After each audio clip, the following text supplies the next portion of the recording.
Hello students, how are you all. Welcome back. हम लोग surface chemistry study कर रहे थे और सरफेस केमिस्ट्री में हमने अपना नया टॉपिक दैट वाज कोलॉइड्स, इसको हमने स्टार्ट कर दिया था। लास्ट वीडियो में मैंने कोलॉइड्स के बारे में आपको एक ब्रीफ इंट्रोडक्शन दिया था कि कोलॉइड्स एक्चुअल में किसे बोला जाता है। हमारे पास तीन मेन चीज़ें होती हैं। एक हमारे पास है ट्रू सॉल्यूशंस, एक होते हैं सस्पेंशंस, और उनका जो इंटरमीडिएट होता है दोनों के बीच का, वो क्या है, कोलॉइड्स है। और दोनों के इंटरमीडिएट का मतलब यहाँ पे किससे है, साइज ऑफ पार्टिकल से रिलेटेड है। पार्टिकल्स जो होते हैं ट्रू सॉल्यूशंस के कॉन्स्टिट्यूएंट पार्टिकल्स हैं या कोलॉइड्स के हैं या सस्पेंशन के हैं, इनके कंस्टिट्यूएंट पार्टिकल्स के साइज के बेसिस पे ही हमने इन तीनों को अलग अलग डिफरेंशिएट कर रखा है। तो ट्रू सॉल्यूशन के केस में मैंने आपको बोला था, अब जिनके पार्टिकल्स का साइज, ठीक है, या जहाँ पे कॉन्स्टिट्यूएंट पार्टिकल्स का साइज होता है लेस देन 1 नैनोमीटर, वो आ जाते हैं ट्रू सॉल्यूशंस में। जहाँ होता है ग्रेटर देन 10⁻³ नैनोमीटर, या फिर आप यूँ बोल सकते हैं ग्रेटर देन 1000 नैनोमीटर, वो आ जाते हैं सस्पेंशन में। और जहाँ साइज ट्रू सॉल्यूशन और सस्पेंशन का इंटरमीडिएट होता है, that is between 1 nanometer to 1000 nanometer, वो किस में आ जाते हैं, कोलॉइड्स में। तो ये तो बात हुई थी जनरल से इनके पार्टिकल्स के साइज के बेसिस पर। अब एक्चुअल में होता क्या है, सबसे पहले तो क्या था, एक साइंटिस्ट थे थॉमस ग्राम, ठीक है। थॉमस ग्राम ने सबसे पहले क्या किया था, इन्होंने जितने भी सब्सटेंसेस एग्जिस्ट कर रहे हैं उन सब्सटेंसेस को इन्होंने क्या किया, 2 पार्ट्स के अंदर डिवाइड कर लिया था। एक टाइप ऑफ द सब्सटेंसेस को इन्होंने बोला क्रिस्टलोइड्स और एक टाइप को इन्होंने बोला कोलॉइड्स। अब ये दोनों क्लासिफिकेशन किस बेसिस पे थे, किसको इन्होंने क्रिस्टलोइड बोला है और किसको इन्होंने क्या बोला है, कोलॉइड्स बोला है। अब कुछ सब्सटेंसेस आपके पास ऐसे हैं, जैसे मान लीजिए आपके पास हो गया सोल्ट, शुगर, इस टाइप के जो आपके पास सब्सटेंसेस हैं which are crystalline in nature, उनका नेचर कैसा होता है, क्रिस्टलाइन नेचर होता है पहली बात, and can pass easily through parchment membrane, ठीक है।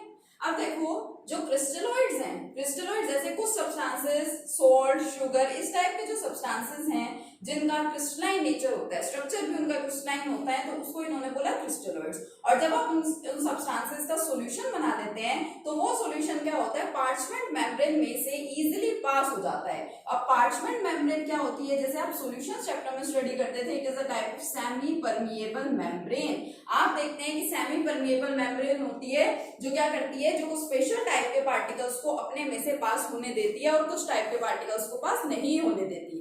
तो जो क्रिस्टलोइड्स है, इस टाइप के सब्सटेंसेस का जो सॉल्यूशन है वो इनमें से इजीली पास हो जाता है। तो इस वाली कैटेगरी को इन्होंने बोला क्रिस्टलोइड्स। जो सेकंड कैटेगरी थी, जैसे उसमें कौन कौन आ रहे थे, जैसे मान लीजिए स्टार्च है आपके पास, गम है, ग्लू है, ठीक है, क्या है, जिलेटिन है, इस टाइप के जो सब्सटेंसेस हैं which are non crystalline in nature, जो किस तरह के हैं, जो नॉन क्रिस्टलाइन है नेचर, ठीक है, नेचर में किस तरह के हैं, वो नॉन क्रिस्टलाइन है, and can not pass through parchment membrane. अब जनरली तो क्या बोल देते हैं कि वो इस मेम्ब्रेन में से पास नहीं होते हैं, और अगर इन केस मान लीजिए वो पास होते भी हैं तो बहुत ज्यादा धीरे धीरे ये प्रोसेस चलती है। तो इस टाइप के सब्सटेंसेस को थॉमस ग्राम ने क्या बोला था, कोलॉइड्स बोला था। अब मैं ये नहीं बोल रही कि यही क्लासिफिकेशन होती है क्रिस्टलोइड्स और कोलॉइड्स की। स्टार्टिंग में जब कोलॉइड्स के बारे में पता लगाया गया तो ये जो साइंटिस्ट है थॉमस ग्राम, इन्होंने कहा कि जो भी सब्सटेंसेस हैं वो ओवरऑल वो और कुछ नहीं है, 2 पार्ट्स में ही डिवाइडेड सब्सटेंसेस हैं। First one are crystalloids and second one are colloids. और उन्होंने क्या किया, जो सॉल्यूशन है, सॉल्यूशन ऑफ क्रिस्टलोइड्स, जब आप क्रिस्टलोइड का ही सॉल्यूशन बना देते हैं, मतलब आप इन सब्सटेंसेस का सॉल्यूशन बना देते हैं, तो उनको ही इन्होंने क्या बोला, ट्रू सॉल्यूशन, ठीक है। क्रिस्टलोइड्स के सॉल्यूशन को इन्होंने क्या बोला, ट्रू सॉल्यूशन बोला।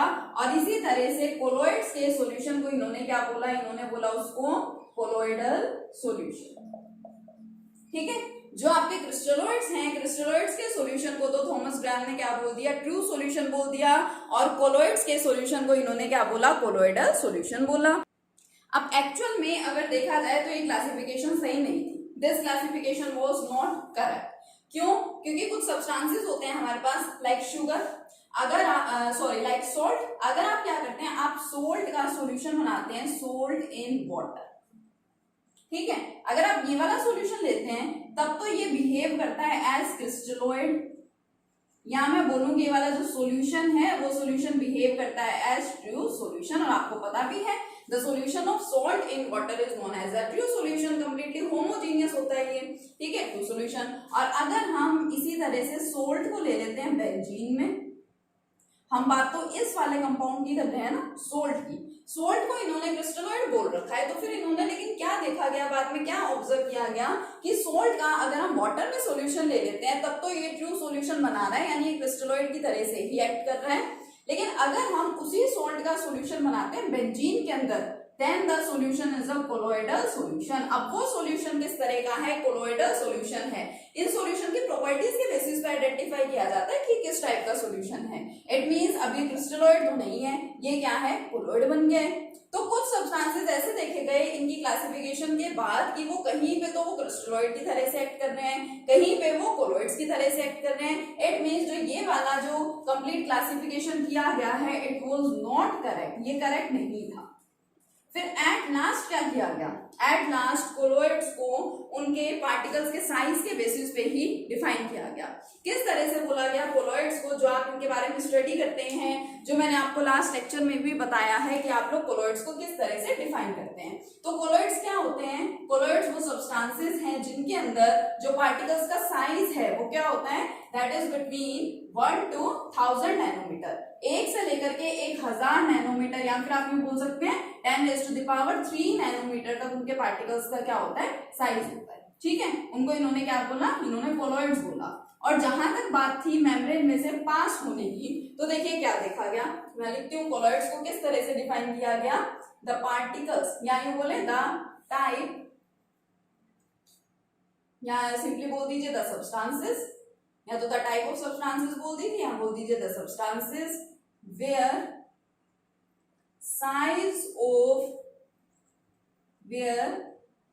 size of particles is in between 1 nanometer to 1000 nanometer, जहां पे जो पार्टिकल्स हैं, पार्टिकल्स का साइज क्या है, 1 नैनोमीटर से 1000 नैनोमीटर के बीच में है, तो साइज के बेसिस पे हो गया, ठीक है। So that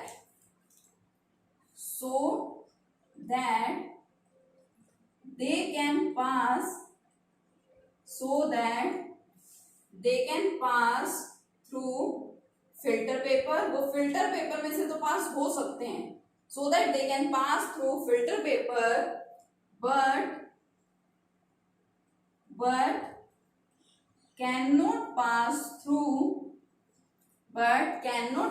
through animal or vegetable membrane, ठीक है। ये भी क्या है, ये टाइप की सेमी परमिएबल मेम्ब्रेन ही है। क्या बोला गया कि पार्टिकल्स का साइज इनके बीच में लाई करता है, इस रेंज के बीच में लाई करता है, और वो क्या करते हैं, वो फिल्टर पेपर में से तो पास हो सकते हैं, लेकिन वो इस टाइप की स्पेशल मेम्ब्रेन में से पास नहीं हो सकते। तो अब आपने यहाँ पे एक्चुअली देख लिया है कि कोलोइड्स होते क्या है, ठीक है। तो 3 कैटेगरीज में हम सब्सटेंसेस को डिफाइन करते हैं, first one true solution, second one is colloid and third one is suspension. वैसे मैं आपको बता चुकी हूँ कि ये तीनों होते क्या हैं, एक बार हम इन तीनों के बीच में डिफरेंसेस और देख लेते हैं, इजीली आपको क्लैरिफाई हो जाएगा। चलिए डिफरेंसेस देखते हैं, तीनों के बीच में ट्रू सॉल्यूशंस, कोलोइड्स और सस्पेंशन में क्या क्या डिफरेंसेस हैं।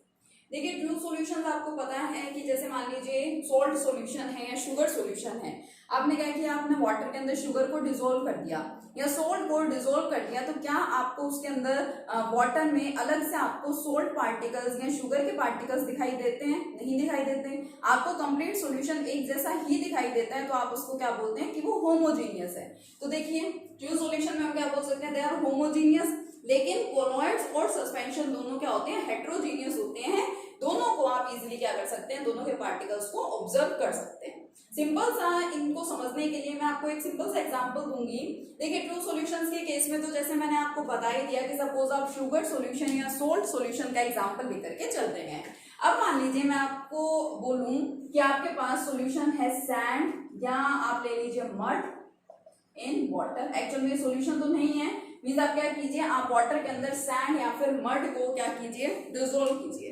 तो आप क्या करेंगे, आप स्टार्टिंग में स्टीयरिंग करेंगे, जैसे ही आप उसको स्टिर करना, उसको हिलाना बंद कर देंगे तो आप देखेंगे कि मोस्ट ऑफ द पार्टिकल्स जो है, मैक्सिमम पार्टिकल्स सेटल डाउन हो जाते हैं, ठीक है, नीचे जाकर के बैठ जाते हैं, नीचे सेटल हो जाते हैं। तो वो तो आपको दिखाई दे रहा है कि वो क्या है, सस्पेंशन है। मीन्स ये आपके पास वाटर है, इसके अंदर आपने मड को, सैंड को ऐड कर दिया, जब तक आप डिसोल्व करने की उसको कोशिश कर रहे हैं, उसकी स्टीयरिंग कर रहे हैं, तब तक ठीक है। उसके बाद आप यहाँ पे क्या देखते हैं कि सारी सैंड या मड जो है वो यहाँ नीचे जाकर के बैठ जाता है। तो ये तो आपके पास क्या है, सॉल्यूशन है, जो पार्टिकल्स बैठ गए नीचे, तो ऑब्वियसली आपको अलग दिखाई दे रहा है, ऊपर पानी है और नीचे मड, यहाँ पर सैंड है, तो आप उसको क्या बोलेंगे, हेटेरोजीनियस सस्पेंशन की बात हो गई। लेकिन यहीं पे क्या होता है, आप देखेंगे ऊपर वाटर के अंदर आपको छोटे छोटे और पार्टिकल्स भी दिखाई देंगे, सैंड के या मड के। मोस्ट ऑफ द पार्टिकल्स तो नीचे सेटल हो जाते हैं, लेकिन फिर भी कुछ आपको बीच में दिखाई देते हैं। तो ये वाली जो एक्चुअल में स्टेट होती है, जहां बीच में आपको थोड़े से पार्टिकल्स दिखाई दे रहे हैं, आप उनको ऑब्जर्व कर पा रहे हैं, वो स्टेट क्या है, कोलोइड्स की स्टेट होती है, ठीक है। तो इस केस में भी देखिए हेटेरोजीनियस है, आपको अलग से यहाँ पे पार्टिकल्स दिखाई दे रहे हैं, तो हम क्या बोल देते हैं कि जो ट्रू सॉल्यूशन है वो तो क्या है, होमोजीनियस है, लेकिन जो आपके कोलोइड्स और सस्पेंशन है दोनों क्या है, हेटेरोजीनियस है। इस एग्जांपल से आप बहुत इजीली समझ सकते हैं the difference between colloids and the suspension, ठीक है। नेक्स्ट देखिए, साइज के बेस पे जो हम स्टार्टिंग से इनकी क्लासिफिकेशन कर रहे हैं, ट्रू सॉल्यूशंस के पार्टिकल्स का साइज क्या होता है, लेस देन 1 नैनोमीटर।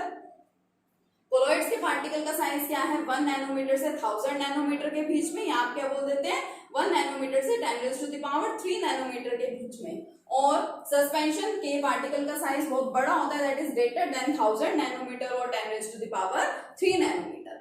अब देखिए पार्टिकल्स का साइज छोटा है, तो अगर छोटे साइज के पार्टिकल्स हैं तो क्या करते हैं, वो फिल्टर पेपर में से भी या किसी भी टाइप के आप मेम्ब्रेन वहां पे यूज कर रहे हैं, एनिमल मेम्ब्रेन आप यूज कर रहे हैं, तो दोनों में से ही ट्रू सॉल्यूशन इजीली पास हो जाता है, क्योंकि उसके पार्टिकल्स का साइज बहुत छोटा होता है, ठीक है।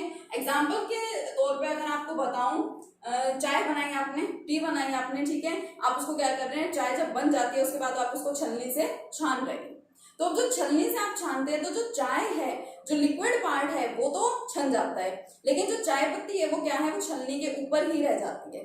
उसका रीजन क्या है कि चाय पत्ती का साइज क्या होता है, थोड़ा सा बड़ा होता है, इतना बड़ा उसमें साइज है कि वो छलनी के अंदर से पास नहीं हो पाते हैं।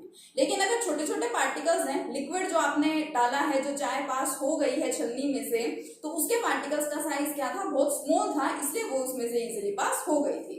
तो ट्रू सॉल्यूशन के पार्टिकल्स का साइज जैसे कि आपने देखा बहुत कम होता है, 1 नैनोमीटर कितना होता है, 10⁻⁹ मीटर। तो देखो इसमें से ये पास हो गया। ट्रू सॉल्यूशन के जो पार्टिकल्स हैं, तो ट्रू सॉल्यूशन दोनों में से पास हो जाता है, चाहे आप फिल्टर पेपर की बात कर रहे हैं, चाहे आप एनिमल मेम्ब्रेन की बात कर रहे हैं। लेकिन हमने देखा कि कोलोइड्स के पार्टिकल्स का साइज थोड़ा सा बड़ा हो गया, तो क्या होते हैं, वो ऑर्डिनरी फिल्टर पेपर जो आपका होता है उसमें से तो पास हो जाते हैं, लेकिन जो स्पेशल मेम्ब्रेन है, that is the animal membrane, उसमें से पास नहीं हो पाते हैं। और सस्पेंशन, जैसा कि आप देख रहे हैं कि सस्पेंशन के पार्टिकल्स का साइज तो बहुत बड़ा है, सबसे बड़ा है तीनों के कंपैरिजन में, तीनों को कंपेयर करें तो बड़े साइज के पार्टिकल्स हैं, तो यानी ना तो वो फिल्टर पेपर में से पास हो पाएंगे, ना ही वो एनिमल मेम्ब्रेन में से पास हो पाएंगे, ठीक है। नेक्स्ट देखिए, ये मैंने आपको फर्स्ट जो बताया, नेक्स्ट जो दो डिफरेंसेस हैं वो इन्हीं एग्जांपल्स के केस पे ही बेस्ड है, ठीक है। देखो, डू नॉट सेटल, जो ट्रू सॉल्यूशन है वो सेटल नहीं होता, कंप्लीटली डिसॉल्व हो गया था, सॉल्ट या शुगर जो भी आप ले रहे हैं वो वाटर में कंप्लीटली डिसॉल्व हो जाता है, सेटल नहीं होता, so it do not settle. Colloids जो हैं वो भी सेटल नहीं होते हैं नीचे, क्योंकि देखो मैंने ये जो बीच वाला केस है इसको बोला है कोलोइड्स, तो पार्टिकल्स ऊपर ही है, ठीक है। लेकिन सस्पेंशन में देखो पार्टिकल्स सेटल हो गए, तो this settle on standing. On standing का मतलब कि जब आप उसको, एक तो आप उसको हिला रहे हैं, मिक्स करने की कोशिश कर रहे हैं, लेकिन जैसे आपने वो कोशिश छोड़ दी, आपने उसको मिक्स करना या स्टिर करना बंद कर दिया, मींस ऑन स्टैंडिंग, जब आपने उसको एज इट इज छोड़ दिया तो उसके पार्टिकल्स क्या हो गए, सेटल हो गए, ठीक है। डिफ्यूज क्विकली, फटाफट से मिक्सअप हो गए, डिफ्यूज स्लोली, धीरे धीरे यहाँ पे प्रोसेस कोलोइड्स में चलती रहती है, और ये तो डिफ्यूज होते ही नहीं है क्योंकि नीचे जाके बैठ गए, तो ट्रू सॉल्यूशन इजीली डिफ्यूज हो रहा है। सस्पेंशन जो है वो डिफ्यूज होता ही नहीं है, बैठ गए उसके पार्टिकल्स नीचे, और जो कोलोइड्स का केस है वो दोनों का इंटरमीडिएट रहता है, तो हम क्या बोल सकते हैं, दिस डिफ्यूज स्लोली। ठीक है। और डिफरेंस अगर बोलना चाहे तो देखिए काफी सारे डिफरेंसेस आप यहाँ से पता लगा सकते हैं। जब हम कोलॉइड्स को डिटेल में स्टडी करेंगे तो हम कोलॉइड्स की काफी सारी प्रॉपर्टीज को भी पढ़ेंगे। तो जब आप वो प्रॉपर्टीज पढ़ लेंगे तब भी आप इनके बीच में काफी सारे डिफरेंसेस बता सकते हैं। और जब आप पार्टिकल्स की यहाँ पे बात कर ही रहे हैं तो फिर विजिबिलिटी भी देख सकते हैं। जो ट्रू सॉल्यूशन है, अगर आपने शुगर सॉल्यूशन ले लिया है तो उसको जब आप देखेंगे तो क्या आपको शुगर और वाटर के पार्टिकल्स अलग अलग दिखाई देते हैं? आपको नहीं दिखाई देते। तो आप क्या बोल सकते हैं कि ट्रू सॉल्यूशंस के जो पार्टिकल्स हैं उसको आप नहीं देख सकते हैं। ठीक है। अगर आप यहाँ पे यूज कर सस्पेंशन, तो आपको पता है you can see easily necked eyes से भी हम उसको क्या कर सकते हैं, देख सकते हैं। कोलॉइड्स का केस क्या होता है, अगर हम एक स्पेशल टाइप का माइक्रोस्कोप यूज कर रहे हैं which is known as the ultra microscope. ठीक है। तो उससे हम यहाँ पे इस पार्टिकल्स को, जो कोलॉइड्स हैं उनके पार्टिकल्स को ऑब्जर्व कर सकते हैं। ठीक है। तो इस तरह से आप कितने भी डिफरेंसेस इसमें बताना चाहें आप इसमें बता सकते हैं। तो ये हो गया आपके ट्रू सॉल्यूशंस, कोलॉइड्स और सस्पेंशंस के बीच में डिफरेंसेस। तीनों को मैंने अलग अलग आपको बता दिया है, यहाँ पे क्लासिफाई कर दिया है। अब आप देखेंगे, अब हमें यहाँ पे इस चैप्टर में ना तो हमें ट्रू सॉल्यूशंस पढ़ने हैं, हम सॉल्यूशन चैप्टर में पढ़ चुके हैं, ना हमें यहाँ पे सस्पेंशन पढ़ना है, हमें यहाँ इस चैप्टर में क्या पढ़ना है, सरफेस केमिस्ट्री में कोलॉइड्स पढ़ना है। तो हमारा नेक्स्ट टॉपिक क्या रहेगा, कोलॉइड्स की टाइप्स रहेंगी कि आप कोलॉइड्स को कितने पार्ट्स में डिवाइड करते हैं। और कोलॉइड्स को डिवाइड करने के भी काफी अलग अलग टाइप्स हैं, मतलब अलग अलग बेसिस में अलग अलग तरह से आप क्या करते हैं, कोलॉइड्स को डिवाइड कर सकते हैं। तो नेक्स्ट लेक्चर में कंटिन्यू करेंगे टाइप ऑफ कोलॉइड्स के साथ। Okay, thank you.